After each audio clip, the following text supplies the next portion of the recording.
ফজরের নামাজের মিনিমাম আধা ঘন্টা আগে আমাদেরকে ওঠার অভ্যাস করতে হবে। এই যে ঘুমটা ভাঙার সাথে সাথে কি করবো? ভাঙার সাথে সাথে আল্লাহ শুকরিয়া, আলহামদুলিল্লাহিল্লাযী আহইয়ানা বা'দা মা আমাতানা ওয়া ইলাইহিন নুশুর। বাস, এই যে ইবাদত হয়ে গেল।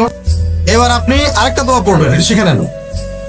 আপনি পড়বেন লা ইলাহা ইল্লাল্লাহ ওয়াহদাহু লা শারীকা লাহু লাহুল মুলকু ওয়া লাহুল হামদ ওয়া হুয়া আলা কুল্লি শাইইন কাদির সুবহানাল্লাহ আলহামদুলিল্লাহ ওয়া লা ইলাহা ইল্লাল্লাহ আল্লাহু আকবার লা হাওলা ওয়া লা কুওয়াতা ইল্লা বিল্লাহ আল্লাহুম্মা ইগফিরলি। এটা পড়ার পরে হাত তুলে দোয়া করেন, যা দোয়া করবেন তাই পাবেন ইনশাআল্লাহ।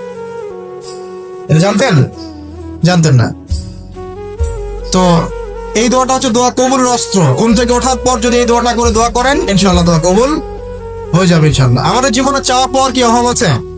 প্রচুর চাওয়া পাওয়া। বৈধ চাওয়া পাওয়া গুলোকে পাওয়ার জন্য আল্লাহর সাথে সম্পর্ক করতে হয়, আর আল্লাহ পাকের সাথে সম্পর্কে কিছু ওসিলা মাধ্যম লাগে। এই দোয়াগুলো হলো মাধ্যম, আমলগুলো হচ্ছে মাধ্যম। তো আল্লাহ পাক যেমনটা বলেছেন, ফাজকুরুনি আযকুরকুম ওয়াশকুরুলি ওয়ালা তাকফুরুন, তোমরা আমাকে স্মরণ করো, আমিও তোমাদেরকে স্মরণ করব। আল্লাহ পাক তো এভাবে বলেছেন, যখন একজন মানুষ মনে মনে আমাকে ডাকে, আমিও মনে মনে ওকে স্মরণ করি।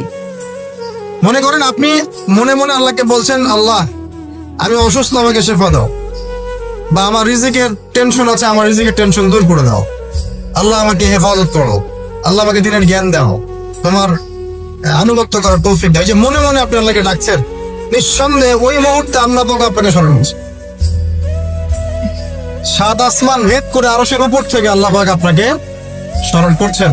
আল্লাহ পাক বলছে, যখন একজন মানুষ জনসমক্ষে আল্লাহকে স্মরণ করে, যেমন আমরা এখন করছি, জনসমক্ষে সবার সামনে আল্লাহর কথা আলোচনা করছি, আল্লাহ পাক বলছেন আমিও তখন এর চেয়ে অনেক উত্তম জনসমাবেশে ওই বান্দাদের কথা স্মরণ করি।